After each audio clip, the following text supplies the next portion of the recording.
नालचा नगर में महाविद्यालय शाखा टोली द्वारा श्री राम जन्मभूमि तीर्थ क्षेत्र निधि समर्पण अभियान के अंतर्गत स्वामी विवेकानंद जयंती के अवसर पर युवा संगम कार्यक्रम का आयोजन अयोध्या परिषद नरसिंह मंदिर के बाड़े में रखा गया। इसमें लव कुश की वेशभूषा में बालकों द्वारा शानदार प्रस्तुति दी गई।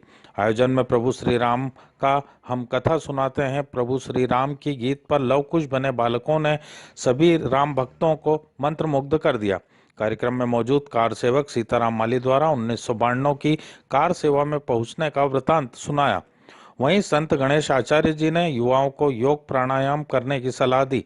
आयोजन में मौजूद भारतीय पूर्व सैनिक सतीश बड़गुर्जर द्वारा देश की सुरक्षा में युवाओं को अपना योगदान देने की अपील की गई।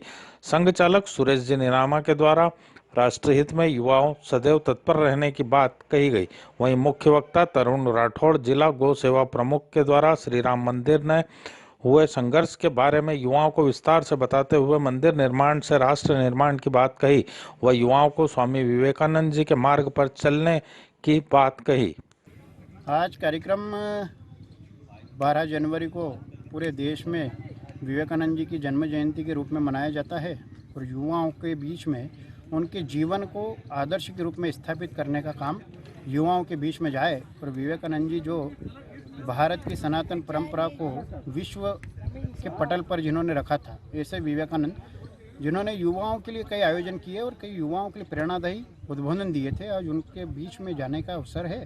तो ऐसे विवेकानंद जी को युवाओं के बीच में रखने का आज कार्यक्रम युवा सम्मेलन के रूप में रखा था। जिस प्रकार से हमारे भारत में अभी हम देख रहे युवाओं को जो मतलब अपना जो एक मार्ग रहता है उस पथ से भटक रहे हैं, तो जिस प्रकार स्वामी विवेकानंद जी ने, दयानंद सरस्वती जी ने, महाराणा प्रताप ने, अन्य जो भी महापुरुष और जो भी संत हमारे देश में जो हुए हैं, उन सभीयों ने अपने भुजाओं के बल पे विश्व विजेता भी रहे हैं और कई ऐसे बड़े बड़े कार्य भी किए हैं। तो हम इसी उद्देश्य को लेके आज जो हमने कार्यक्रम रखा था, ताकि युवा एक बार फिर से जो हमारी भूली हुई शक्तियाँ हैं, तो स्वामी विवेकानंद जी महाराज को याद करते हुए उनके जीवन से प्रेरणा लेके फिर से हम उन शक्तियों को प्राप्त करें और फिर से